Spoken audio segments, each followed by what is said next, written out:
Salut, c'est Seb et Cédric. Salut. Du coup, Cédric, on vient de faire une vidéo justement qui va faire la jonction avec celle-ci, puisqu'il y a un sujet que tu maîtrises bien, entre autres. On en parlera d'un deuxième que tu maîtrises aussi. On va commencer par quelque chose qui revient souvent dans les commentaires quand je me balade un peu dans les condos, sur les plages, etc. L'immobilier. L'immobilier, c'est un truc où il y a beaucoup d'idées reçues, il y a beaucoup effectivement de mots qui reviennent. Moi, l'immobilier, le mot qui revient le plus souvent, je crois que ça doit être arnaque, qui va ensemble avec Thaïlande du moins. Et donc du coup, toi, tu as un parcours qui est intéressant, puisque contrairement à moi qui ai fait le choix pour l'instant du moins de ne pas réinvestir dans l'immobilier ici, toi tu es un investisseur actif. Et c'est vrai que la Thaïlande, il faut le comprendre quand on ne vit pas ici, c'est un marché qui répond à des règles différentes, plein de règles différentes, notamment, et on n'achète pas un appartement ici comme on l'achète en France, il n'y a pas de notaire par exemple, il y a des spécificités, il y a un marché à Pattaya, en plus on est sur du truc touristique, et c'est vrai quand tu te balades tu vois beaucoup d'appartements vides, donc ça va être intéressant justement que tu me fasses un peu part de tout ce que tu sais faire avec ça, et puis de pourquoi tu le fais justement à Pattaya. Alors pourquoi est-ce que je le fais à Pattaya? Déjà parce que je suis à Pattaya, et donc pour moi j'ai une visibilité, une connaissance du marché. Tu vois, ça fait un paquet d'années que je suis ici, ça va faire 3 ans que je suis ici à Pattaya, donc je connais le marché, je connais aussi des promoteurs, je connais des agences immobilières françaises, chinoises et russes, et donc ça me permet aussi de jouer avec tout ça pour moi, mes propres investissements, et après mes recommandations que je fais surtout au niveau de mes amis. Ok. Qu'est-ce qu'elle fait la madame? Donc voilà pourquoi de Pattaya. Moi j'aime bien Pattaya aussi au niveau de l'investissement touristique, locatif, parce qu'on a pas mal de personnes qui viennent ici et qui font soit de la courte durée, soit de la longue durée. Beaucoup de gens qui viennent ici avec la pluviométrie qui est très intéressante, j'en parle aussi. Pour le climat, tu vois, c'est une station balnéaire intéressante, et du coup beaucoup de personnes aussi qui viennent s'installer ici pour la retraite.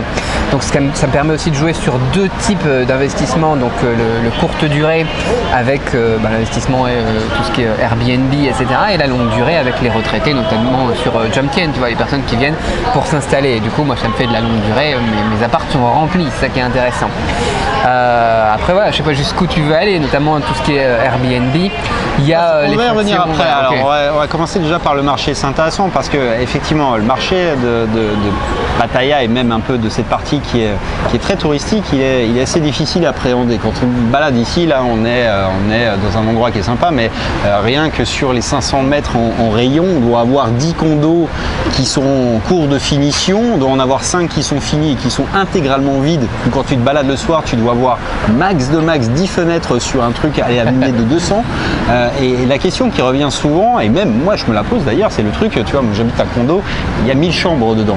J'ai jamais vu, et pourtant je vois un peu le trafic, le passage que ça représente, j'ai estimé qu'au mieux il était plein à 20% le truc. C'est comment est-ce que tu peux faire de l'argent avec un truc où il y a autant d'offres partout et c'est autant vite partout? Alors tu sais, il y a aussi beaucoup d'investissements ici de Chinois notamment qui sont faits, et le but c'est pas que l'appart soit rempli non plus. Tu vois, on a pas mal. C'est pas forcément du blanchiment, mais c'est une garantie que ton investissement est bloqué quelque part, avec aussi beaucoup de gens qui profitent des taux. Tu sais, si tu avais acheté ici par exemple il y a quelques années, tu avais un taux à 1 euro pour 49 bahts, tu revends aujourd'hui, même si ton appart il était vide, aujourd'hui on a 1 pour 34 bahts, tu as gagné beaucoup d'argent et tu as une rentabilité, même pas locative, tu vois, tu as une rentabilité qui est intéressante. Tu vois, moi mon appart, le premier que j'ai acheté ici notamment, c'est celui que je prends toujours en référence. Je l'ai acheté, le taux était à 37, maintenant le taux est à 34. C'est bon. Après, j'ai fait une plus-value à l'achat en plus, parce que moi je fais de l'investissement aussi beaucoup comme on ferait de l'investissement en France, tu vois. C'est-à-dire que j'achète des trucs où je fais de la plus-value à l'achat, des gens qui doivent vendre vite parce que quelqu'un est malade, quelqu'un vient de mourir, ou tout, c'est un petit peu glauque comme ça, mais c'est comme ça que tu fais des bonnes affaires en France aussi, quoi. Et du coup, voilà, le truc, ils vont à 1,7 million, tu l'achètes à 1,2 million. Tu vois, tu as ça, plus les taux qui évoluent. C'est déjà un investissement intéressant, même s'il est vide. C'est-à-dire que moi, après, là, je vais le laisser vide aussi. Ça va me faire un espèce de stockage, le petit, pour quand on va repartir en France. Si on repart en France, on en reparlera. Parce que tu me donnes de moins en moins envie. C'est rentable. Il est rentable. Alors, je vais te couper pour faire une petite précision. C'est intéressant aussi parce que le marché de l'immobilier est mal compris dans le sens où il est réglementé ici. Il est réglementé d'une manière différente. Déjà, ici, on n'a pas de notaire. Effectivement, il y a des choses qui vont beaucoup plus vite pour acheter un appartement. Mais ensuite, on ne peut pas acheter n'importe quoi. Et la plupart des gens qui regardent des appartements ou des choses comme ça vont regarder des condos neufs. Mais ce qu'on oublie, c'est qu'il y a les deuxièmes mains. C'est-à-dire que Pattaya a commencé il y a 30 ans. Il y avait déjà des apparts qui sont en front de mer. Ceux-là, bon, certains sont bâtiments sont un peu vieillissants, il y en a d'autres qui sont des résidences qui sont toujours sympathiques et qui sont entretenues, qui sont toujours, et ils ont un bon emplacement, mais surtout ils ont une valeur qui a diminué parce que tout ce qui se construit est toujours plus neuf et donc le prix du marché il est toujours dicté par le luxe du nouveau et ça contient mécaniquement aussi la croissance malgré tout du truc. C'est pour ça qu'on trouve des bonnes opérations dans le marché de l'ancien entre guillemets, c'est pas de l'ancien de caractère, entendons-nous bien, c'est de l'ancien balnéaire quoi. Voilà. Ouais, après moi c'est de l'ancien, après ça a 5 ans quoi. C'est pas non plus du vieux quoi. Bien évidemment tu peux faire de très bonnes affaires, moi j'en ai vu justement un petit à 800 000 bahts. On a quoi pour 800 000 bahts alors? Concrètement c'est quoi 800 000? Un petit studio dans un immeuble qui a 20 ans quoi. C'est quoi un petit studio ici? Un petit studio c'est 26-27 mètres carrés. C'est un grand studio par rapport à la France. Non mais un vrai j'en ai eu des studios, j'avais des studios qui faisaient 18 mètres carrés si tu veux. Ah non, un petit studio aussi ouais c'est 25 pour les plus petits, 24 au pire quoi. Non mais c'est important pour... C'est important de le préciser, donc 800 000 bahts. Ça t'as quoi? T'as vue sur mer? T'es proche de mer? Ah ouais juste sur Pratamnak Soi 5 ici. Soi 5 je crois ouais. Et t'as vue sur mer, c'est meublé, t'as la petite salle de bain dans ton condo, enfin c'est un studio normal, t'as un petit balcon, t'as la piscine dans la résidence, t'as la résidence sécurisée aussi. Donc ouais c'est pas mal, c'est propre, c'est sûr. Alors si on regarde un peu les frais, bon ça vaut 800 000, donc qu'est-ce qu'il y a après en frais, les frais notaires machin, on a vu il n'y en a pas, mais c'est bien de préciser un peu comment ça se passe, parce que chez nous ça rajoute quand même des douloureux importants. Enfin, si tu les oublies de les compter, ça fait plus ou moins 10%. Bon, éventuellement si tu passes par une agence, ils prennent leurs frais, là aussi c'est intéressant de voir aussi les frais que pratiquent les agences, quand on a des trucs par exemple notamment pour les Français, pour les Américains etc, ils se prennent quand même pas mal de frais, ils se font plaisir. Si tu passes par une agence chinoise par exemple, ils vont se prendre 50 000 bahts de frais sur un condo, ce qui est ridicule. Après tu vois tu as un pourcentage, tu vas tourner à 4% environ au niveau du land office, parce qu'il faut aller faire la paperasse pour le changement de titre de propriété. Tu vois ici tu as le livret bleu et puis tu as le titre de propriété. Le plus important c'est le titre de propriété, le livret bleu on s'en fout. Pour aller changer le nom là-dessus et puis faire le truc au land office, tu te prends un petit pourcentage qui est variable et qui dépend aussi de leur estimation du prix du condo. D'accord, si par exemple toi tu l'as acheté à 800 000 et qu'ils l'ont estimé à 1 million parce que tu as fait une bonne affaire, tu vas avoir 4% enfin c'est à peu près pour les pourcentages, il faudra repréciser quoi, tu vas avoir 4% d'1 million. S'ils l'estiment à 600 000, tu vas avoir 4% de 600 000 ou bien ils vont quand même te le faire à 4% de 800 000. D'accord, donc ça c'est à savoir. Il y a une partie quand même d'usage aussi qui veut que tu peux réduire un peu les frais et les vendeurs généralement sont plutôt ok pour le faire, c'est en payant une partie en cash histoire de minimiser aussi. C'est ça. Il y a toujours cette partie-là, le liquide en Thaïlande fonctionne toujours. On peut acheter un appartement en liquide, c'est même la tradition. Oui. Ah oui, non, moi je vois les transactions, notamment avec les Russes, où on se retrouve dans le bureau, où ils arrivent, et même avec les Chinois, tu vois. Donc les Russes, la transaction que j'avais vue, c'était une mallette de cash, d'accord. Ils vont le compter ensemble à la banque et le mettre sur le compte, et la transaction est passée, quoi, tu vois. Et avec mon ami chinois, c'est pareil, c'était 1 750 000 en liquide, ce qui doit faire à peu près 50 000 €, un truc comme ça, tu vois.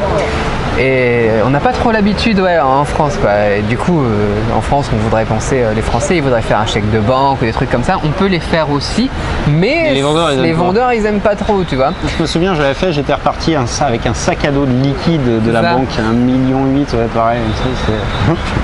Mais voilà. C'est normal. Moi je l'ai fait par virement, ça s'est fait automatiquement, tu vois, je fais le virement sur le compte du vendeur, tu vois, et puis voilà, je fais comme ça, moi, ça marche très bien. Virement bancaire, tu vois, je vais à la banque et puis je fais mes virements. Ok, donc on a vu les frais, ok, on a à peu près calé là-dessus. Voilà, il y a vraiment d'autres frais, tu vois. Ouais. Tu vas payer des frais après pour la rédaction du contrat, donc tu vas pas payer un notaire, éventuellement tu peux payer un avocat, ou sinon au pire tu payes un juriste. Pour un avocat ou un juriste, c'est pas les mêmes barèmes qu'en France non plus, c'est des trucs qui valent 200 € quoi, max. Ouais, c'est ça, tu payes 10 000 bahts l'avocat, 5 000 bahts le juriste, des trucs comme ça, quoi. Ouais. C'est pas énorme non plus, quoi. Donc ouais, après, qu'est-ce que tu fais comme frais? Tu payes éventuellement, s'il avait payé les frais de copro en avance, tu payes au prorata, quoi. Mais bon, ça c'est des trucs normaux, quoi. Frais de copro, c'est bien d'en parler aussi, notamment pour les condos, quoi. Tu tournes généralement à 40 bahts le mètre carré pour un an de frais de copro, c'est bon à savoir. Alors, quand on dit copro, c'est généralement c'est sur des résidences qui ont avec fitness, piscine, des choses comme ça, voilà, qui sont bien entretenues. Il y a toujours du personnel de sécurité. L'avantage de la Thaïlande, c'est ça, c'est qu'il y a du personnel qui est pas très cher, donc ça fait des choses qui sont quand même sympa pour louer, parce que c'est important pour les locataires d'avoir accès à fitness, machin. Donc, tout ça, c'est une valeur locative et tout ça, c'est un prix, mais un prix qui n'est pas si important que ça quand on y regarde bien, parce qu'en Thaïlande, ça coûte pas cher d'avoir des gardes toute la nuit qui décorent plus qu'ils ne gardent d'ailleurs. Bon. Ça dépend des résidences, il y en a qui sont sérieuses quand même. Hein. Ah ouais. Tu vois les résidences de villa, les Banbalina par exemple, voilà, ça te check à l'entrée, ça prend les pièces d'identité, etc. Comme moi quand j'allais voir des amis à la gendarmerie en France, c'était la même chose, quoi. Okay. Après, ma résidence dans laquelle je loue ma villa actuellement, non, voilà. Tu vois, les gardiens ils sont payés genre 17 000 bahts par mois et puis c'est plus des potes qu'autre chose, ils sont sympas, quoi. Ils sourient quand tu passes et puis c'est pas super sécurisé là. Et en plus, souvent, en règle générale, après, quand ils voient que c'est un étranger, avec la barrière de la langue et puis le statut qu'ont les étrangers ici, bon, ils laissent un peu passer quand même, quoi. Sauf dans certaines résidences qui sont vraiment après du standing. Voilà, après, c'est des villas, quand elles sont en location, elles sont à 60 000 bahts, 100 000 bahts, 120 000 bahts. Voilà, une certaine violence là-dedans aussi, donc ça se retrouve là-dedans. Il y a une logique aussi, c'est du bon sens, quoi. Bien sûr. Alors, on va avancer un peu sur le reste. Alors, du coup, on a vu les coûts. Maintenant, qu'est-ce que ça rapporte pour des gens qui sont dans l'idée, tu vois, bon, on a deux ou trois figures qui sont les mêmes, c'est-à-dire j'ai des gens qui me demandent, voilà, je vais être à la retraite, est-ce que investir ou acheter un appart pour moi, donc on est à peu près dans ces logiques-là de toute façon. L'un n'empêche pas l'autre d'investir pour toi, de le garder, de faire de la longue durée, bref, voilà, au moins avoir une petite idée, dégrossir un peu le tableau, après les gens feront leur ménage dedans. Mais ça rapporte quoi un appart comme ça concrètement? Tu le lis où, à qui, comment et quelle est la renta à peu près que tu peux espérer de ce type d'investissement? Ça dépend pour qui. Ça c'est vraiment une grosse question parce qu'il y a beaucoup de gens, après on va reparler des arnaques aussi si tu veux, mais qui te font des ventes de condos neufs avec de la garantie locative, mais les trucs sont surévalués. On va terminer par ça. On garde le croustillant pour la fin. Je peux parler de mes cas personnels par exemple. Ouais, par exemple. Non, mais pour celui-ci par exemple, comment tu vas le monétiser? Pour le petit dans lequel Alex est là, mon monteur, je le monétise en location au mois. Pas du Airbnb, mais on a d'autres trucs sur lesquels on fait du Airbnb. La location au mois, je tourne à peu près 10-12%, ce qui est vraiment du bon. Cependant, dans la même résidence, il y a des gens qui luttent à faire du 5%. C'est du marketing. Hein, voilà, on a une grosse chance, notamment sur ta chaîne, c'est que nous, on sait vendre aussi nos produits, on sait mettre en vente, on sait faire de la pub Facebook et ce genre de choses. Et j'ai des facilités du coup à trouver des locataires. Et en plus, je loue plus cher que d'autres. Tu vois, moi, je loue par exemple à 10-12 000 par mois, 10-12 000 bahts. Mon truc, je l'ai payé 1,2 million, d'accord, pour ce petit-là. D'autres luttent à le louer à 7-8 000 bahts par mois, quoi, pour un truc de la même taille, même qualité. Tu vois. Donc c'est du marketing, c'est savoir vendre, c'est savoir trouver où sont les clients, où sont les trucs. Mais c'est comme quand tu recherches des biens aussi, c'est pareil, quoi. Si tu vas par exemple chercher des biens dans des agences russes pour les vendre à des personnes qui sont par exemple chez des agences chinoises, moi c'est aussi ma force aussi d'être multilingue et puis de parler, donc d'être en lien aussi avec la Chine, c'est que actuellement si tu veux faire des bonnes affaires aussi, les Russes vendent beaucoup. Ah oui, ils ont plus de rond. Pourquoi? Ils ont plus de rond parce que leur monnaie elle a été dévaluée de 50%, ce qui veut dire que s'ils avaient dépensé par exemple 100 000 roubles ici, comme ça a été dévalué de 50%, s'ils vendent maintenant leurs apparts en Thaïlande même à 30% moins cher, ils doublent leur mise s'ils le rechangent en roubles. Comme nous, j'expliquais cette logique aussi là pour le taux au niveau des euros qui évolue aussi de manière très favorable sur le moyen long terme. Donc tu trouves des biens aussi, pas seulement chez les personnes qui sont malades ou qui décèdent ou des trucs comme ça, c'est glauque mon truc, mais tu trouves aussi des très bonnes affaires chez les Russes. Et les acheteurs, les investisseurs, on en a beaucoup de Chinois qui veulent investir pour sortir leur argent du pays, notamment pendant qu'il n'y a pas encore le CRS ici, tu vois, tout ce qui est suivi des virements au niveau fiscal, etc., quoi, comme le fisc en France, quoi. Le TRACFIN plutôt, l'équivalent ce serait le TRACFIN. Et donc voilà, tu fais des très bonnes affaires, tu fais des ventes, tu fais des ronds, quoi. Mais si tu n'as pas ces connaissances marketing, tu vas avoir du mal. Donc voilà, mais on revient quand même sur le fondamental, c'est quand même connaître le marché. Connaître le marché, c'est ça. D'abord, la première des choses, c'est pas regarder arriver, prendre un prospectus et dire putain, il est génial cet appart sur le plan, et de pas connaître l'environnement dans lequel il est construit, ni le contexte économique de la ville, comment ça marche. C'est les villes et les projets, par exemple. Ici, il faut savoir, j'en ai fait une vidéo de ce truc, c'est que c'est pas parce que tu as un condo qui est super bien placé que demain tu peux pas avoir un condo qui va être devant ta fenêtre qui avait une magnifique. C'est ça, on en a parlé dans une vidéo aussi. Ouais. Il y a ces problématiques de législation législations qui ne sont pas construites de la même manière. En France, tu dis ah ouais, ça n'arrivera jamais. Ici, ça peut arriver. Donc c'est à toi de faire le travail d'enquête, et c'est à toi aussi de connaître le marché avant d'investir des ronds dedans. Et évidemment, tout et en plus, plus on te package, plus on te mâche le travail et plus on te vole de la marge entre guillemets. Mais c'est normal, c'est les gens qui te font une offre en te disant bon, voilà, on t'a dégoté le truc, on va te le décorer, on va te le mettre en location. Bon bah oui, il faut t'attendre à ce que ta renta elle descende en flèche, mais c'est aussi le prix de la tranquillité, donc ça peut exister. Il y a des gens qui le font comme ça, mais après si effectivement pour aller plus loin, soit dans la renta, soit pour dénicher des bonnes affaires, il faut le faire soi-même. Il n'y a pas d'autre moyen. Ah c'est ça, faut vraiment être à l'affût quoi. Et puis t'entends qu'il y a une bonne affaire, de toute façon elle partira dans la journée quoi. Le petit appart, puisqu'on le prend en exemple, moi j'ai entendu un coup de fil, tu vois, j'étais avec un gars d'une agence immobilière française cette fois-ci, j'entends ça, je dis écoute je te le prends tout de suite, je te le prends, le lendemain c'était signé quoi, tu vois. Tu vois des trucs passer comme ça, après c'est bien d'avoir du cash à disponibilité quoi. Donc on va rester sur la thématique de la rentabilité aussi. Sinon on va vraiment parler de trop de trucs, donc après je vais arrêter d'autres questions, mais après il y a aussi des achats en neuf. Les achats en neuf, tu fais, et les villas aussi en locatif, donc en mensuel encore, tu fais de la renta à 5-6% si tu l'achètes au prix du neuf aussi. Mais là aussi on peut faire des bonnes affaires et les gens ils te le disent pas, tu vois, tu vas aller au truc, je sais pas, moi on a visité beaucoup d'usites là dernièrement sur la chaîne, t'y vas, ils vont te proposer par exemple, ici on a vu un F1, 3 174 000 bahts, d'accord. Si tu négocies pas ou si tu trouves pas aussi une bonne affaire de quelqu'un qui revend du neuf qui n'est pas fini. Ouais, il y a les tailles qui ont des prix meilleurs que les tiens aussi. Pas les miens, non. Non, tu n'auras pas des meilleurs prix que les miens. Non, ouais. Tu as aussi par exemple des Chinois qui achètent, quand c'est en VFA, on appelle ça en français, en vente en état futur d'achèvement, et qui revendent, enfin qui font un investissement pour revendre le jour où le truc sera fini. Comme ça, ils se font de la plus-value à ce moment-là. Quand tu achètes sur plan, c'est moins cher que quand le truc est fini, tout juste neuf, ça vient de sortir, on a fait la remise des clés. D'accord ? Et t'en as beaucoup d'investisseurs chinois aussi qui rêvent un petit peu, qui se disent bon voilà, on va faire ça. Et ils se rendent compte qu'ils n'avaient pas assez de budget ou qu'ils n'avaient pas bien prévu leur truc et qui revendent. Et par exemple, moi je prends cet exemple de l'appart à 3 174 000 bahts, vu que c'est ce qu'on avait dans la vidéo il y a quelques jours. Eh bien, cet appart, je peux te l'avoir à 2,6 millions. Tu vois la plus-value à l'achat alors que c'est encore en vente et l'état futur d'achèvement. C'est-à-dire que quand ça va être sorti, ça va être du 3 millions 3, 3 millions 4, 3 millions 5. Tu vois. Donc il faut aussi connaître ça et voir aussi qu'on a beaucoup de Chinois qui achètent quand c'est pas encore construit, qui achètent des buildings, qui achètent des étages en tant qu'investissement et qui revendent juste au moment de la revente des clés. Comme ça, ils n'ont pas besoin aussi de faire toute la paperasse au land office, c'est la version etc. taille, mais c'est la même chose en fait, c'est sur les condos notamment parce que le marché immobilier, il est composé là-dessus, on ne peut pas être propriétaire à 100% d'une manière directe, du moins sur certains types de biens. Il y a des quotas, de toute façon sur un immeuble qui fait 1000 appartements, il y en aura toujours 501 pour les tailles et 499 pour les étrangers. Ça permet toujours que tout le terrain soit toujours reste entre les mains des tailles. Ce qui veut dire qu'en fait, au-delà de ça, il y a une politique aussi commerciale qui est faite différemment. C'est-à-dire que les promoteurs, il faut une grille tarifaire pour les étrangers et pour les tailles. Moi, j'avais une copine qui faisait ça, c'est-à-dire qu'elle prenait des options, mais elle revendait l'option. C'est-à-dire, elle revendait le droit d'acheter l'appart moins cher.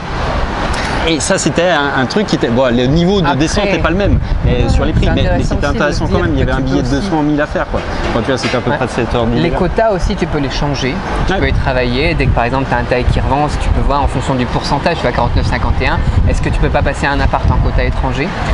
Et il y a aussi possibilité d'acheter un appart en non-taille en tant qu'étranger. Que tu sois par exemple en société, quelque chose que de plus en plus de gens commencent à comprendre, tu vois, tu peux être propriétaire d'un terrain en société, après on reparlera des villas aussi si tu veux, mais ou que tu sois avec comment ça s'appelle, du Board of Investment, là, BOI. Le BOI là, si tu investis 1 million de bahts dans une entreprise, enfin bon voilà, c'est le Board of Investment quoi, tu peux aussi être propriétaire d'un terrain pour une villa ou pour un appart, tu vois, jusqu'à 5 rails, 10 rails, 20 rails, enfin il y a plusieurs trucs à regarder, ça ferait l'objet d'une autre vidéo parce que là c'est juste énorme quoi. Ou que tu sois marié à une taille ou des trucs comme ça quoi. Donc il y a pas mal de choses que tu peux faire quand même et qui te permettent aussi là aussi d'avoir des prix quoi. Bon, bien évidemment si tu es sur un petit appart comme du studio par exemple, c'est pas intéressant de faire une société pour ça. Si tu fais une société pour ça, tu as des frais de société, tu vois, tu vas payer quelques milliers, enfin dizaines de milliers de bahts pour créer la société, 15 000 bahts par an après pour la compta, les trucs comme ça, comme une société quoi. Là c'est pas rentable pour un petit studio, mais pour des beaux appartements, pour des duplex, des trucs comme ça, tu vois, tu arrives sur 2, 3, 4 millions de bahts, pourquoi pas? Si ça te permet, si tu t'y retrouves, tu vois, quand tu fais ta plus-value à l'achat aussi. Évidemment. Évidemment, non, il y a toujours des options. Maintenant, c'est toujours, on revient toujours à ça en fait. Il faut connaître les règles du jeu et le terrain sur lequel on joue. C'est-à-dire que les règles ici ne sont pas les mêmes, les marchés ne sont pas les mêmes, les clients qui vont arriver dans les appartements ne sont pas les mêmes. Il faut accepter en fait qu'ici, tu n'es jamais qu'un débutant qui connaît rien de rien et qu'il va falloir que tu apprennes les règles du jeu si tu veux faire un bon investissement. Mais de toute façon, on part sur le truc de départ, c'est déjà ce qui sera de toute façon le plus cher, c'est les condos neufs en cours de construction parce que tu auras peut-être un ticket à gratter sur le fait qu'il n'est pas encore fini, donc ils vont faire une promo. Ils font des promos, ils te mettent l'ameublement, ils te mettent les furnitures, des trucs comme ça, les packs luxe. Alors certes, il y a un peu de valeur dedans, mais c'est toujours moins bon que d'essayer de chercher une bonne affaire comme toi tu le fais, qui est souvent, et comme en France c'est la même chose. Si tu achètes une baraque toute finie, tout machin, tout truc qui vient chez un promoteur ou un projet qui vient d'être démoulé, c'est ce qui est le plus cher. En France, il y a des différences aussi, parce qu'après, ils jouent beaucoup sur la défisque, sur les prêts à taux zéro, etc. Bien sûr. Tu peux t'y retrouver un petit peu, c'est un autre terrain de jeu aussi. Encore une fois, il faut comprendre les règles aussi en France, quoi. C'est ça, ouais, mais bon, les investissements malgré tout de promoteurs en l'état d'achèvement des travaux plus défiscalisants, c'est ce qu'il y a de plus cher. J'en ai fait, j'ai bossé à une époque dans la gestion de patrimoine, je connais assez bien le domaine et c'est là où il y avait les plus grosses marges de la construction. Ah ouais, non, mais la défisque c'est énorme au niveau des promoteurs, ils se font plaisir. Hein. Évidemment, non, l'appart il était vendu 3 fois en moyenne le prix minimum, donc c'était ça, les marges du truc, donc ouais, c'est pas l'endroit où tu vas forcément trouver la meilleure affaire, disons que c'est une réalité aussi. Ah ouais, c'est ça. C'est marrant, tu as parlé du financement justement, donc c'est un truc qui revient aussi, voilà, c'est une culture qui est différente ici. Il faut comprendre que en France, le crédit c'est quelque chose qui est développé et qu'ici on n'a pas accès aux mêmes outils, ou du moins pas de la même manière. C'est-à-dire que les taux ratiboisés sur 25-30 ans qui te permettent d'avoir un truc qui est rentable à coup sûr, 1% en France, ici en plus, là, c'est pas du tout la même chose parce que à la fois tu as un étranger et surtout parce que l'argent ne fonctionne pas de la même manière ici tout court. Donc qu'est-ce qu'on peut espérer aller au mieux du mieux pour quelqu'un qui aurait, je sais pas, que la moitié par exemple, ou que le mec il a 400 000 et on fait quoi? On abandonne l'idée ou il y a quand même moyen de bricoler ou quoi? Alors, petite pause vite fait, Alex, est-ce que tu peux tourner un petit peu le truc parce que je le sens que ça tape, je sais pas si ça va taper dans le micro au cas où ça gâche tout. Putain, tu vas me faire du boulot au montage, non, tu peux le laisser au montage, on s'en fout. Ah, mais on fait comme ça, c'est naturel, c'est bien. Alors, ça c'est aussi quelque chose que j'évoquais dans la vidéo sur les villas, c'est intéressant quand tu achètes là aussi de la vente en état futur d'achèvement, si tu veux jouer sur ce terrain-là, par exemple celui que là j'ai à 2,6 millions, tu peux tout de même profiter des plans de paiement étant donné que c'est pas fini.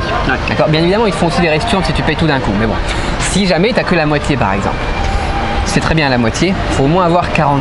Parce que souvent ce qu'on va te demander quand tu achètes un condo, par exemple je prends cet exemple de ce condo là du coup, il sera terminé dans 3 ans. D'accord. Tu donnes 40% maintenant pour le bloquer. Tu le réservais, c'est 100 000 bahts, voilà, pour réserver, mettre une option, un déposit. Et puis d'ici la fin du mois, le mois prochain, quand tu as fait venir tes sous et tout et que tu reviens par exemple pour un deuxième voyage, parce qu'après il faut juste quelques jours quoi, pour gérer tout ça, tu viens avec tes 40% que tu as fait venir par un virement par exemple étranger. Alors bon, après tu perds beaucoup aussi quand tu fais des virements, tout ce qui est à l'étranger, donc tu fais un virement Europe vers la Thaïlande, là on peut aussi parler des facilités aussi pour faire des virements et pas se manger 7% de frais. Ça c'est bien aussi. On va faire une deuxième vidéo alors sur la partie financière, ça va être compliqué là. Mais une fois que ça c'est fait, ça va tout seul, tu donnes 40% maintenant, enfin le mois prochain par exemple, et ensuite tu peux choisir de donner par exemple tous les 3 mois un pourcentage de ce qui reste. Ou bien alors tous les 6 mois, ce que par exemple beaucoup d'amis chinois font qui ont investi dans le truc juste en face justement, c'est que tous les 6 mois ils vont payer un pourcentage aussi. D'accord. Tu peux choisir, ça peut être 40% sur 3 ans tous les 6 mois, ça peut être 20% sur 3 ans tous les 6 mois. Et ensuite lors de la remise des clés, tu payes les 20 ou 40% restants. Et ça t'a fait des facilités de paiement sur 3 ans, c'est quand même beaucoup plus facile pour toi t'organiser après au niveau de ta gestion. Tu peux pas, enfin, les prêts, faire un emprunt ici en Thaïlande, c'est pas une bonne idée et c'est pas facile.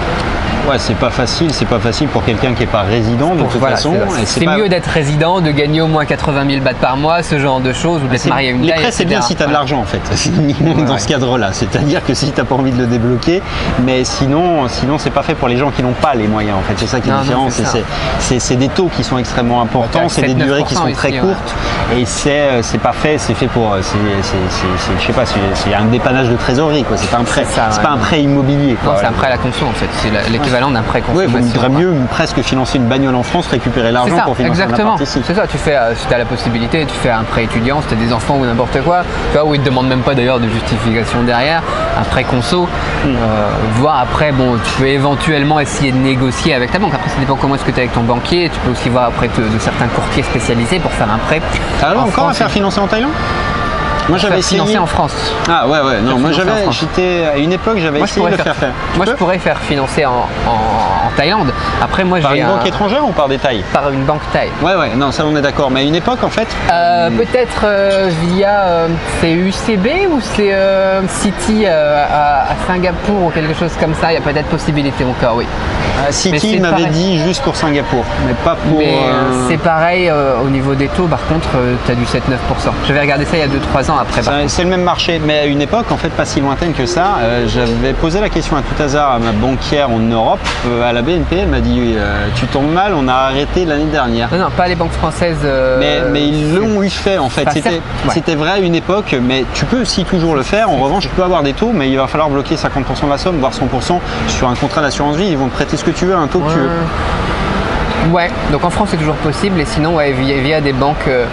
C'est UCB je crois, ou je sais plus quoi, un truc comme ça. Mais j'avais regardé, mais après c'était il y a 2 ans que j'avais regardé ça. Il me semble avoir vu passer un courtier mais qui faisait l'inverse, c'est-à-dire pour les gens qui sont expatriés des financements en France. Mais je suis pas sûr d'avoir revu passer. Bon bref, si vous avez des plans, ça nous intéresse, mettez en commentaire. J'avais vu une pub Facebook passer moi aussi l'année dernière pour des expatriés financés en France aussi. Faut voir. Mais après c'est bien aussi d'aller voir des courtiers plus normaux d'investissement immobilier en France et puis de leur poser la question aussi. Après moi la France ça fait un moment aussi que je suis un peu plus vraiment lié. J'y retourne bientôt, mais c'est pas dans ce même cadre-là. Tu vois, je n'ai pas envie de me remettre dans le système. Donc voilà. Mais il y a des possibilités. Si par exemple tu arrives à avoir un prêt à un bon taux en France, pourquoi pas. Mais c'est bien aussi d'avoir les revenus derrière et de pas se dire après, comme ils font de l'immobilier en France, beaucoup de formations et ce genre de choses que tu vois en ce moment, où l'idée c'est de faire un prêt à 1%, 1,22% ou des taux qu'on a actuellement, tu vois, presque négatifs maintenant, et de compter sur la rentabilité locative pour rembourser le prêt et avoir du cash flow, etc. Moi je fonctionne pas comme ça aussi, donc c'est un peu dur pour moi de répondre à cette question parce que moi je paye cash et je suis tranquille, tu vois. Non mais je pense qu'en Asie c'est mieux de toute façon parce que c'est pas le même marché du tout de toute façon. Donc ça me fait un peu peur de leur dire faites un emprunt en France et puis acheter en Thaïlande, je sais pas. Non, je suis complètement d'accord. Le marché fonctionne pas pareil. Ici tout est très liquide, tout est très rapide. Tu peux revendre ou acheter en l'espace de 2 jours. Donc c'est vraiment besoin. Enfin bref. Le plus long c'est les virements bancaires après. Donc en un jour c'est fait sinon. C'est même pas 2 jours quoi. C'est un truc hallucinant quoi. Dès que tu as les fonds qui arrivent sur le truc, c'est parti, on y va quoi. Alors il nous reste sans doute 2 points à voir, enfin 2 mois qui me viennent en tête. On a parlé très rapidement, enfin on a survolé un petit peu la partie location courte durée, puisque Airbnb, c'est vrai, c'est pas que Airbnb est illégal en Thaïlande, puisqu'il y a toujours une espèce de grand débat là-dessus qui n'en est pas un, c'est qu'il y a une loi qui dit qu'en fait il y a des conditions très précises pour pouvoir faire de la location courte durée, et si les conditions ne sont pas remplies, on peut le faire mais sous d'autres conditions. Donc en gros, sans licence hôtelière, on peut faire de la location Airbnb si on loue 1 mois minimum, et si on a la licence hôtelière, on peut faire de la nuit. Ça dépend, les villas par exemple, ils sont un peu regardants. Les villas sont autre chose encore, mais c'est pour ça que je dis qu'il y a des règles. Sur les condos peut-être. Voilà, sur les condos, On fera une autre vidéo pour les villas. Il y a tellement de choses à dire. Pour les condos, effectivement, il y a des règles. Et donc il y a 2 manières de contourner les règles, une qui est légale et une qui est un petit peu borderline, et ce qui se pratique, je sais pas si je devrais le dire en vidéo, mais bon, pourquoi pas. Allez, on fait du gros sac ou pas Première chose qui est légale, c'est d'acheter, je sais pas moi, tu vois sur Jomtien ici par exemple, j'ai un ami qui a acheté un condo récemment. Dans le condo, c'était à la base un hôtel. Comme c'était à la base un hôtel, ils ont la licence hôtelière. Ça. Si tu achètes, enfin il en a acheté 2 d'ailleurs, si tu achètes un condo dans cette résidence, tu peux faire de la location tu peux faire de la location au jour le jour, Airbnb, Agoda, Booking ou n'importe quoi. Légalement. C'est légal. Oui, c'est légal. Aucun souci. Donc il faut le savoir, encore une fois, il faut connaître les règles du jeu. Donc ça passe très bien. Sinon, autre chose que certaines personnes font pour contourner un petit peu tout ce qui est cette loi justement, c'est qu'ils font de la location Airbnb au jour le jour, mais ils font signer des contrats pour un mois. Ouais, bien sûr. Et du coup, ils sont couverts, tu vois. Après, si jamais, parce que après comment ça s'appelle, les tests là, comment ça s'appelle, quand la police elle fait une descente ou n'importe quoi ou qu'ils viennent vérifier, si tu as un contrat mensuel, t'es bon. Au final, t'es couvert.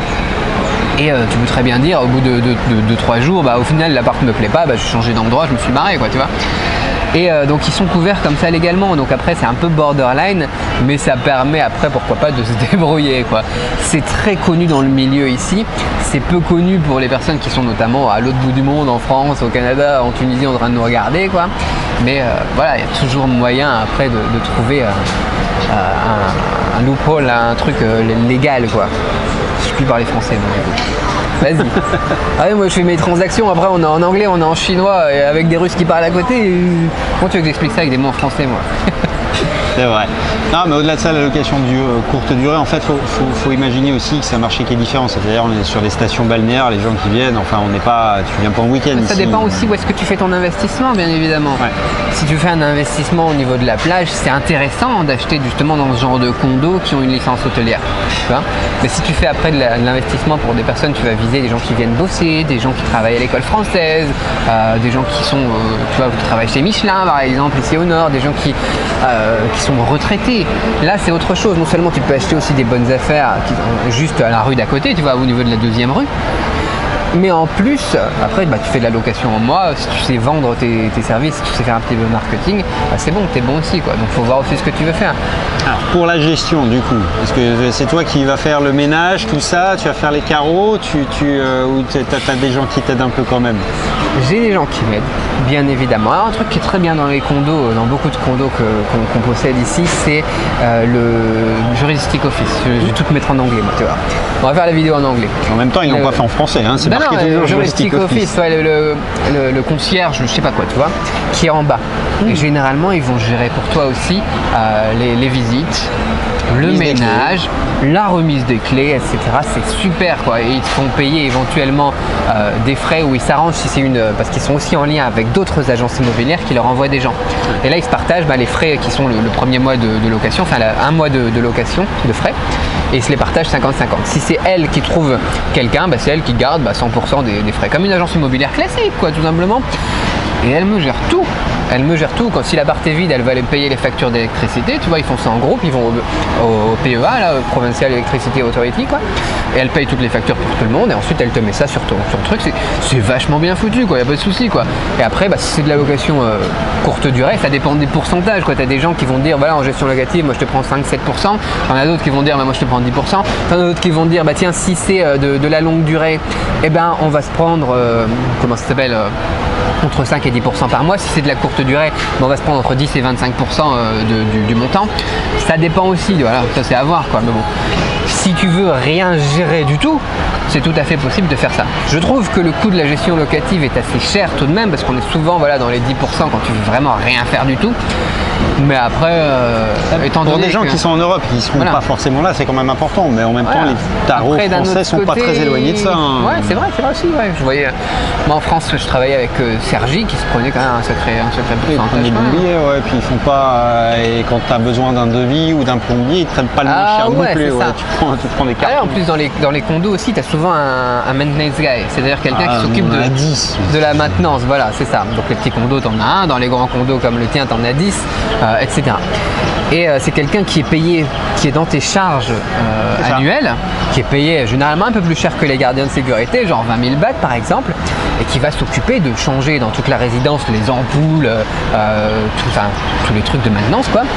Et qui aussi va intervenir chez toi, et généralement elle me le facture même pas, quoi. Tu vois. Donc si tu as un petit souci, un robinet à réparer, etc., tu vois, moi j'ai ce maintenance guy là, j'ai aussi 2 maintenance guys que j'appelle des hommes à tout faire que j'ai dans mon téléphone, tu vois, qui sont très bien. Ils se prennent un petit billet de 200-300 bahts à chaque fois quand ils viennent intervenir, et après ils me refacturent en plus derrière le coût des là j'ai changé un robinet dans ma villa par exemple, tu vois, il s'est pris 300 bahts pour lui, il m'a mis la facture des 2 ampoules et du nouveau robinet, et donc je vais payer 300 bahts pour lui pour une demi-journée, et le prix de la marchandise, et ouais. tu vois. Donc ça coûte rien et tout ça, ça peut se faire après par internet ou n'importe quoi, tu vois. Si tu as un compte en banque à la Casicorn, à la Crownsry ou n'importe quoi, tu es en France, tu vois, il t'envoie ça sur Line, bah, tu lui fais le truc sur son compte et puis c'est fini, quoi. Lui, il te fait tout. Il fait tout, quoi. C'est beaucoup plus simple ici, à plein de dégâts. C'est tellement simple en fait, et c'est pas cher, tu vois. Ouais, c'est ça. La salle de ménage, c'est pareil. Dans la villa, tu vois, mon truc, elle vient, elle bosse 3 heures, elle vient 2 fois par semaine. 400 bahts. 400 bahts pour 3 heures de boulot pour une villa, quoi. Avec 3 chambres, un grand salon, le jardin, elle me fait le jardin aussi, elle m'arrose le truc, elle enlève les herbes mortes, etc., quoi. C'est incroyable, quoi. Alors si c'est un studio encore, bah, voilà, après c'est difficile de descendre en dessous de 300 bahts aussi, quoi. Et après tu peux te trouver, mais bon bref, c'est pas très important. Tu peux te trouver des personnes. Après il y a aussi des sociétés qui font ça. Moi c'est des personnes aussi, je travaille beaucoup par relation parce que je suis sur place, mais tu peux aussi passer par des sociétés qui s'occupent justement du ménage, qui s'occupent de tout ça. Ils vont te prendre un petit peu plus cher que 400 bahts, mais t'as rien à faire et ça reste incroyable le tarif par rapport à ce que tu paierais par exemple en Occident, quoi, ça c'est sûr. C'est clair. Alors avant de passer aux arnaques, il nous reste un petit point peut-être qui est la partie travaux, rénovation, comment ça se passe ici, une idée des budgets. Je vais en parler bientôt avec un pote de Chiang Mai qui lui a rénové quelques apparts, donc ça va être complémentaire. Et là celle-ci, ça va être un peu ta vision à toi et sur le marché local. C'est ridicule ici, moi j'ai justement fait, là je viens de faire rénover un petit appart aussi. Qui est à peu près 40 mètres carrés, on a refait un coup de neuf, quoi. Tu vois, quand tu achètes de l'ancien, moi j'achète de l'ancien. Quand tu achètes de l'ancien, c'est bien changer les serrures, voir ce qu'il faut modifier un petit peu. Là c'est pareil, tu changes le truc des toilettes, tu changes un petit peu de plomberie, tu refais de la peinture, mur, plafond, etc. Là aussi ça coûte rien, quoi. J'ai dû payer genre 13 000 bahts, je crois, un truc comme ça. C'est tellement ridicule que tu te souviens même pas des montants, quoi. Le gars il te dit ça et il dit allez vas-y c'est parti, tu négocies même pas parce que la main d'œuvre elle est vraiment pas chère. Le prix des marchandises pour tout ce qui est construction ici c'est ridicule. T'achètes ça à Taïwatsadou, je sais pas quoi là. C'est incroyable, quoi. Donc ouais, tu te fais faire ça. Après ça dépend aussi le niveau de professionnalisme que tu as. Tu vois, moi justement c'était fait par mon homme à tout faire là. Voilà. Ouais, c'est comme chez nous, hein, c'est les artisans, c'est un coup c'est bien, un coup c'est pas bien. Si tu trouves quelqu'un de bien, trouver quelqu'un de bien. Si tu trouves quelqu'un de pas cher mais qui te fait ça, voilà, le gars par exemple, c'est un spécialiste de l'électricité et de l'eau qui te fait d'habitude ta plomberie et ton électricité, et tu lui dis bah tiens refais-moi la peinture. Bof, tu vois. C'est comme partout. Il va te dire oui. Il n'y a pas de chose miraculeuse. Il va dire oui, comme les Chinois, oui, on peut faire, oui, on peut faire. Ouais. Alors qu'il pourrait déléguer, se prendre un petit billet pour lui, mais il va le faire tout seul et tu vas avoir un résultat un peu dégueu. Donc là voilà, après c'est comme partout, je vois des artisans, c'est à toi aussi de sélectionner un petit peu quelqu'un ou de travailler comme moi par recommandation encore une fois. J'ai un ami qui lui avait fait un cahier des charges, il avait fait tous les plans, tous les machins, tout ce que les gens devaient faire à l'endroit où ils devaient poser les prises, enfin il avait fait la redoute de ce qu'il devait faire. Vraiment il y a les procédures, tu sais, donc carrelage c'est tel modèle, c'est tel machin, tel endroit tu le poses comme ça, enfin tu arrives vraiment jusqu'au bout du truc. Ils ont quand même muré une fenêtre qui n'était pas prévue pour être murée. Ah c'est pas mal ça. Mais je l'avais averti, donc il a fait, j'étais pas surpris, j'y croyais pas mais du coup j'étais pas surpris. C'est pas mal. En Thaïlande? Oh là là. C'est pas mal, j'ai pas vu beaucoup de choses comme ça en Thaïlande. Non, mais là il partait vraiment sur des travaux plus importants, c'est-à-dire là c'était condo de 20 ans, donc t'enlèves tout et puis tu recommences quoi. Donc moi, je te parlais du condo. C'est enlever le sol, les murs, les machins, les trucs, enlever ce qui est pas porteur, refaire la salle de bain, carreaux, carrelage, enfin vraiment tout et toute l'électricité, donc la totale. Donc là on part vraiment, tu repars, tu remets les murs à blanc et à nu et puis tu recommences quoi. Ouais, c'est ça. Donc, plus gros, plus important effectivement, donc plus technique aussi, mais c'est exactement pareil qu'en France sur cet aspect-là. C'est juste moins cher effectivement si on fait attention, si on sait ce que coûtent les choses, notamment les matériaux, mais c'est les mêmes règles qu'en France. Les gens ils ont tendance à prendre des marges si on leur laisse commander, ils vont prendre pas forcément ce qui est le moins cher. Enfin bref. C'est comme tout le reste, il faut connaître les règles du jeu et puis il faut connaître le terrain et puis il ne faut pas faire une confiance aveugle. Ouais, aussi. T'as Ikea ici. Ah bah oui, c'est vrai, c'est une très bonne Tu prends la remarque. voiture, tu vas à Ikea Bang Na, du coup c'est le plus proche ici, à Ikea sud-est de Bangkok. Tu fais ta commande, tu sors, tu vas au bureau, livraison comprise, installation comprise. Avec des coûts ridicules pour la livraison à l'installation, les coûts Ikea pour les meubles qui sont bon, ça va pour de la location, tu vois. C'est incroyable. Ah, c'est incroyable. C'est clair. Ok, bah il nous reste plus qu'un point, on a gardé le plus croustillant pour la fin, c'est les arnaques. Les arnaques, c'est pour le time watch ça. C'est ça l'arnaque. Je te vois venir, non. Non, les arnaques effectivement, alors après, moi ce qui me frustre un petit peu, c'est beaucoup de promoteurs qui proposent notamment la rentabilité locative. Des noms, projets. Non. La rentabilité locative avec, comment ça s'appelle des prix du coup qui sont gonflés dans les apparts. C'est con, mais ça marche très très bien. Les étrangers ils se font bien avoir. C'est-à-dire que ils vont te vendre l'appart 50% plus cher et ils vont te dire voilà, t'as 10% de rentabilité locative sur 5 ans quoi. Ils se couvrent, c'est normal. Et les gens ils disent c'est bien, tu vois, c'est intéressant, tu vois, comme investissement, mais après 5 ans non seulement t'as plus rien, mais en plus le truc, si tu vas voir de la rentabilité locative en louant ton appart, tu vas faire du 3% quoi. Ouais. C'est ridicule par rapport à ce que c'est l'inflation ici. Et 3% c'est l'inflation. Du coup tu gagnes pas d'argent et tu t'en rends pas compte quoi. C'est ça. Et ça me fait mal au cœur quand je vois ce genre de truc. Mais et t'en as qui font rêver les gens. Et après c'est marketing et ça marche très bien même avec des Chinois ou des Français, tu vois.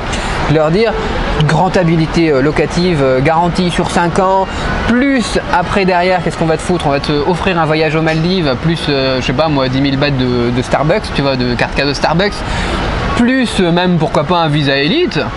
Et les gens ils arrivent, wow, c'est génial et tout ça, mais après 5 ans quand tu arrives ça, parce qu'ils disent garantie locative 5 ans renouvelable, c'est pas forcément renouvelé, hein, bien sûr.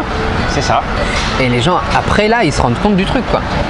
Et ils se rendent compte du truc, et il y en a certains qui veulent porter plainte, il y en a que certains qui se sont fait arnaquer avec. Après il faut aussi choisir les promoteurs, parce qu'il y a des promoteurs un peu borderline ici qui sont pas connus, qui construisent, qui revendent et qui au final le truc ça fait faillite aussi, hein. T'en vois aussi un sur Pratamnak qui est pas mal quoi, qui a jamais été fini quoi.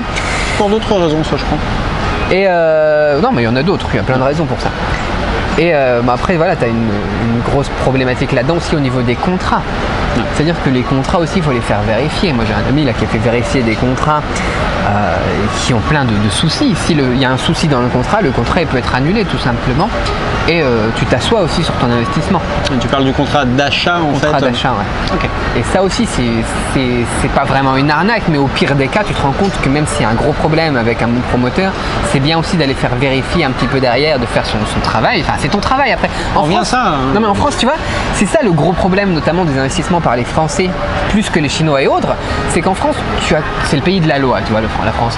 Ouais, mais tu as confiance dans le notaire, tu as confiance dans les contrats. Malgré tout, tu as des gens qui sont fait ratisser par des lotisseurs qui n'ont jamais lotissé, qui n'ont jamais fini, qui n'ont jamais livré, des trucs qui avaient des malfaçons. Même si tu as les garanties décennales, les biennales, les machins, les trucs, ouais, c'est une garantie, mais c'est jamais qu'une garantie. Et si tu as choisi le mauvais, ta garantie, tu vas perdre des années en procès, en truc, l'argent il est parvenu, ta baraque tu la verras jamais. Mais c'est partout, pareil qu'ailleurs. Alors ici, avec la complexité que la règle n'est pas la même, effectivement, comme tu disais, il n'y a pas de notaire, il n'y a pas tous les intermédiaires qui font ce travail et qui limitent théoriquement les conneries que tu peux faire. Ici, c'est moins bordé sur cet aspect-là. C'est moins bordé, mais là aussi où tu te rends compte que les Français, justement, ils font pas assez leur travail. Je reprends ta phrase, là je te la finis, mais où tu dois plus faire attention à tout ça, c'est qu'on va avoir tendance à même mettre des Français et des gens qui aiment bien les contrats, des Allemands, avec des gens dans un bureau chez le promoteur, entouré de gens en costard-cravate avec des beaux contrats, etc., qui rassurent, tu vois, mais c'est un subterfuge, si tu veux, que j'utilise des mots compliqués. C'est une arnaque, c'est un scam, parce que là, justement, les gens, on leur vend des trucs qui sont pas forcément bien, avec un cadre, justement, qui les rassure, qui leur rappelle leur pays d'origine. Ouais, c'est bon, lui, c'est comme le notaire, ouais, lui, c'est comme un avocat, ouais, lui, c'est quelqu'un qui vérifie les papiers et tout, ça a l'air bien. Ouais, le contrat, il est joli avec le beau tampon et tout. Et derrière, au final, tu as aussi des arnaques comme ça, quoi, tu vois. D'ailleurs, souvent, j'ai remarqué un truc. Alors, je sais pas si c'est un a priori ou pas, mais j'ai l'impression que tu te fais souvent plus arnaquer par tes compatriotes parce que justement, tu accordes naturellement plus la confiance à quelqu'un qui parle ta langue. C'est-à-dire, tu vois un Français au bord d'une plage, machin, tu discutes, forcément, tu deviens plus vite pote avec lui qu'avec quelqu'un qui, je sais pas, un Russe ou un Chinois et on donne naturellement, à tort, plus confiance à quelqu'un juste au simple fait qu'il soit de la même nationalité. Tu parles une vidéo sur les Chinois en Thaïlande? Non, je l'ai pas regardé en titre. J'ai regardé un peu le début. Et bien sûr, à la fin, justement, j'explique que malheureusement, pour les Chinois qui viennent ici investir dans l'immobilier et acheter avec des promoteurs, des agents chinois chez les promoteurs ici, il y en a beaucoup qui se font arnaquer. Effectivement, parce qu'ils arrivent ici, ils ont confiance, c'est quelqu'un qui parle leur langue, etc. Donc non seulement c'est vrai pour les Français, mais c'est encore plus vrai pour d'autres nationalités, notamment les Chinois. Et c'est un fait, justement, c'est intéressant que tu dises ça, parce qu'il faut rappeler aussi aux Français d'aller effectivement aussi poser la question, ou de se faire accompagner, tu vois, pour aller voir une agence chinoise, une agence russe, une agence anglophone. il y a effectivement moins de risques de se faire avoir. C'est incroyable de se dire ça. Moi je trouve ça super triste de voir tous les Chinois qui arrivent ici, qui se font arnaquer par des Chinois, des agents. Alors qui sont là. Se faire arnaquer par des Français. Bah oui, merde. Soyez chauvins, les gars. Et des agents qui restent ici 1 an, 2 ans et qui se barrent derrière. Donc soit c'est pas de suivi au niveau de la clientèle, bon c'est pas vraiment une arnaque mais c'est casse-couille quoi. Soit c'est des vraies arnaques. Des arnaques aux écoles de langue, des arnaques au voyage, des arnaques à l'immobilier. Et c'est incroyable de se rendre compte qu'effectivement les gens du pays duquel tu es, ils vont avoir tendance à plus t'arnaquer que les autres. C'est direct psychologique, mais ceci étant, c'est Après, si tu te mets du point de vue de l'arnaqueur, effectivement, ouais, c'est logique. Ouais, non, c'est clair.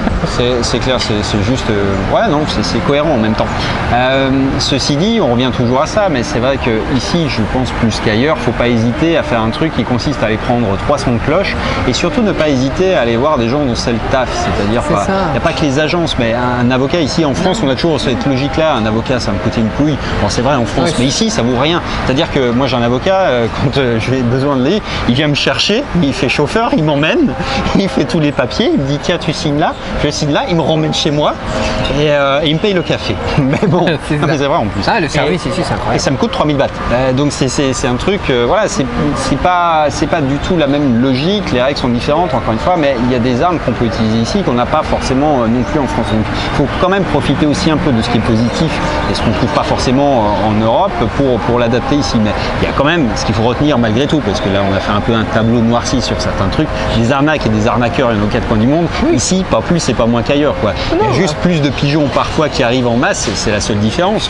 Parce que à Chiang Mai par exemple, il y a moins d'arnaques parce qu'il y a moins de touristes en masse. C'est aussi lié à ça malgré tout.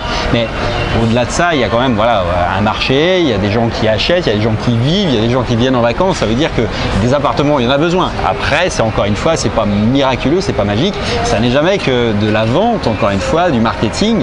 Les gens ont un problème qui est un problème à résoudre, qui est de se loger dans un endroit sympa qui correspond à un besoin précis qu'ils ont, et puis il faut juste y répondre. Voilà, c'est à peu près ça dans n'importe quel type de marché. L'immobilier il déroge assez peu finalement, et voilà, pour faire une bonne opération, faut prendre le temps, faut étudier la question, faut venir, et puis il faut revenir, faut pas se jeter sur le premier truc juste au prétexte que c'est peut-être une bonne affaire sur le papier, mais quand on n'a pas les compétences, en fait, ici, il n'y a pas de parachute, quoi. Ouais, le gros avantage. Il n'y a pas de 7 jours de délai de rétractation, il n'y a pas de machin, c'est signé, c'est fini, c'est terminé, l'argent, tu pourras porter plainte, tu ne le reverras pas. Il y a plein de choses comme ça qui diffèrent quand même et qu'il faut effectivement avoir en tête avant. Donc acheter vite, c'est bien, mais il faut avoir l'habitude ou du moins les compétences pour pouvoir le faire aussi. Il faut prendre le temps pour les premières opérations. Un gros avantage qu'on a pour les gens qui nous suivent sur les chaînes business aussi, c'est que les gens comprennent les règles du jeu au niveau marketing déjà dans un premier temps.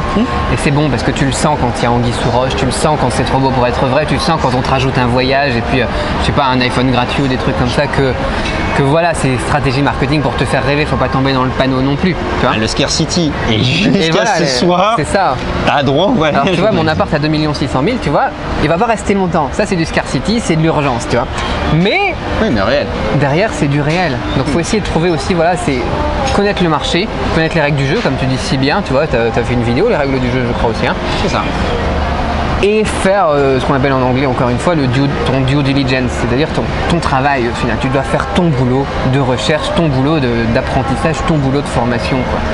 Parce que voilà, ici, t'es pas comme en France, t'es moins protégé. Déjà en France, tu peux te faire arnaquer. Mais ici, voilà, si tu te fais arnaquer, comme tu le dis, comme tu viens de le dire, c'est pour ta pomme. C'est ça, et puis bon, malgré tout, voilà, faut garder quand même en tête que il y a des bonnes opérations, il y a des choses à faire, mais que ça prend sans doute un peu plus de temps d'apprentissage. Voilà, c'est ça, tout investissement, c'est du risque. Ici, tu peux faire de la très bonne rentabilité, tu vois, notamment quand tu es sur du Airbnb, tu vois, on a des biens ici qui frôlent les 20% de renta. C'est énorme, c'est propre sur notamment, par exemple, du truc ici sur le bord de mer, quoi. C'est fantastique, tu vois. Mais d'un autre côté, voilà, tout investissement, il y a une part de risque aussi. Il faut faire ton boulot. C'est un métier à part entière. Il y a trop de choses qui nous font rêver aussi sur Internet, de vendeurs de rêves dans tous les domaines. On en a vu dans l'e-commerce, on en voit dans tout ce qui est pub Facebook, on en voit dans tout ce qui est aussi immobilier. Il faut faire ton boulot, quoi. C'est ça. Bon, je crois que ça sera le mot de la fin, sauf si tu veux en rajouter un autre. En attendant, je mettrai un lien vers ta chaîne. Je crois que tu as fait quelques vidéos sur l'immobilier qui seront parfaitement dans la continuité, du coup, pour voir un peu les projets dont tu as parlé, de la villa notamment, c'est celle-ci que tu as filmée. Donc ça sera parfaitement dans la continuité, puisque là, on va faire encore un record au niveau de la longueur. Donc ça permettra que les gens aient le temps de recharger. Longues où je parle beaucoup comme ça, David, c'est toi, c'est bien. Ça marche. Bon, en attendant, donc tous les liens vers la chaîne de Cédric, et puis on fera sans doute un deuxième volet pour des choses peut-être liées à la construction et bientôt sur d'autres trucs pour avoir un peu différents sons de cloche et différentes visions et différentes techniques, parce qu'il y a aussi ça, il y a la manière avec laquelle toi tu investis qui n'est pas forcément la seule et qui a chacun voilà, on a des visions qui sont différentes. Il y a des gens qui vont effectivement prendre plutôt des trucs qui vont être à Bangkok avec des objectifs précis. Qui vont préférer par exemple acheter du neuf parce qu'ils veulent aussi loger de temps en temps avec il y a des marchés qui sont différents. Par exemple à Bangkok c'est difficile de faire de l'ancien, enfin c'est beaucoup plus compliqué parce que la demande est moins là, mais j'ai quelques potes qui ont quelques appartes et ils s'en sortent bien en faisant voilà, c'est des jolis appartes. Et les gens en fait, le marché est différent parce que les gens qui viennent à Bangkok ils viennent pour des plus longues durées, ils viennent pas 3 jours, ils viennent un mois, donc il n'a pas le problème de faire de l'Airbnb illégal, dans le sens où là vraiment les gens restent un mois et il y a plein d'opportunités, donc il y en a partout effectivement. Que les gens ils pensent non plus que parce que moi j'investis surtout dans l'ancien qu'il faut absolument et que le neuf c'est que de l'arnaque, tu vois. T'achètes du neuf en faisant du travail, notamment des Chinois qui revendent, etc. parce qu'ils font leur business comme ça, c'est rentable pour toi, c'est rentable pour eux. Tu peux faire du 5-6% relativement facilement et ça reste très intéressant par rapport à un placement en France, tu vois. Moi j'ai des gens qui me disent bah tiens, moi je suis en France, j'ai 100 000 sur mon compte, j'ai 500 000 sur mon compte, on fait du 0,75% ou du je sais pas combien quoi, moi je rigole.